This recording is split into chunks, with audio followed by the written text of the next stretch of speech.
nós que temos atuado com muita dedicação na educação do nosso país, ficamos muito impressionadas com o nível de comprometimento de um governo com a sociedade e do governo com o seu povo. Esse comprometimento é medido de diversas maneiras. E uma delas, e talvez a maneira mais precisa de aferir o compromisso do governo com a população, é o gasto público em educação. Gasto, aliás, não é nem a palavra adequada. Eu acho que o mais adequado é investimento. Investimento em educação, não se gasta em educação, se investe. Os retornos gerados por esses investimentos se dão em progressão geométrica. São capazes de tirar uma sociedade do subdesenvolvimento e alçá-la a um patamar de bem-estar econômico e social infinitamente superior. Veja o exemplo da Coreia do Sul, que investiu pesadamente na área e hoje é um dos mais pujantes países do mundo. Eu fiz essa breve introdução, senhor presidente, para criticar veementemente o descaso com que o governo federal trata a educação em nosso país. Além de promover uma reforma do ensino médio por medida provisória, sem qualquer consulta pública e muito menos diálogo com os setores envolvidos, a administração que aí está sufoca as instituições de ensino em nome de um ajuste fiscal que só beneficia os grandes tubarões do mercado financeiro. O povo brasileiro, o maior tributário dos investimentos em educação, fica a ver navios, refém de um sistema educacional absolutamente sucateado.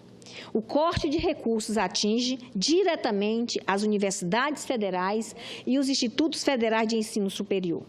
É impressionante os cortes orçamentários nessas instituições na rede de ensino federal.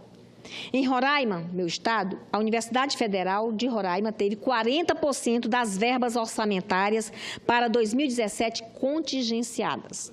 A situação ganha contornos ainda mais dramáticos quando consideramos o corte orçamentário que o governo federal já havia feito no orçamento de 2017, reduzindo a verba para manutenção em 10% e os recursos para investimento em 28%. Como funcionar dessa forma? A diminuição do orçamento de 2017 em relação ao orçamento para 2016 soma-se agora um contingenciamento da ordem de 6,4 milhões de reais, que afetará diretamente as obras que a universidade realizaria este ano, tais como o Centro de Ciências Agrárias no campo Murupu e 2 intervenções no campo Paricarana. Então, os investimentos para esse ano estão absolutamente comprometidos. O corte afetará ainda os serviços essenciais da universidade, que são realizados por servidores terceirizados, como limpeza do campi, transporte e atendimento ao público. O núcleo de rádio e TV e os projetos de qualificação dos técnicos e docentes serão também prejudicados. O reitor da Universidade Federal de Roraima, o professor Jefferson, tem feito o possível para reequilibrar a administração da universidade diante de um corte orçamentário de nada menos que 40%.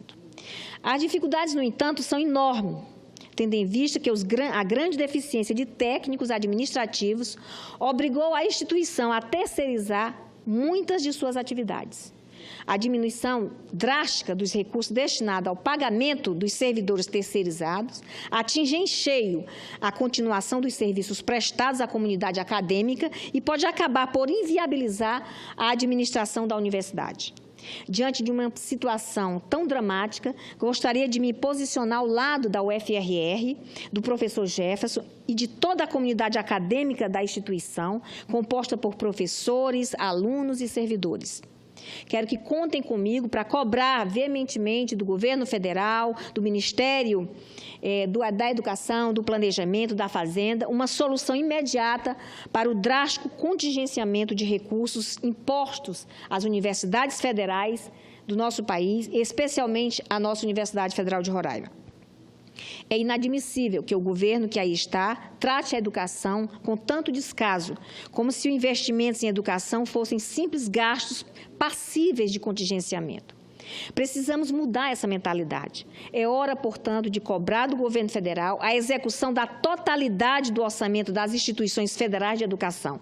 Os recursos, como mencionei anteriormente, já são escassos e, além de escassos, menores do que os previstos no orçamento do ano passado. Não é possível falar em contingenciamento, uma vez que essa prática pode simplesmente inviabilizar o funcionamento das universidades federais e dos institutos federais de educação superior. Eu tive a satisfação de visitar nesse final de semana o Instituto Federal Campi de Novo Paraíso. Visitei também lá do Amajari e pude ver a extrema necessidade de cumprimento do orçamento para que esse instituto funcione e continue atendendo os jovens da região do Amajari, de Pacaraima, das comunidades indígenas. O Instituto Federal do Amajari, ele dobrou o PIB do município do Amajari. Houve uma transformação econômica, social, educacional naquela região extraordinária. E nós não podemos, a título de ajuste fiscal, prejudicar os nossos alunos que estão lá estudando, se preparando e que é preciso ter recursos para a manutenção desses institutos federais do nosso país e do nosso Estado. Temos de dar um basta à política orçamentária que só beneficia os poderosos e deixa os interesses do povo brasileiro em segundo plano. Não é possível isso. Educação é prioridade, deve ser prioridade em todo o país. Era isso, senhor presidente. Muito obrigada.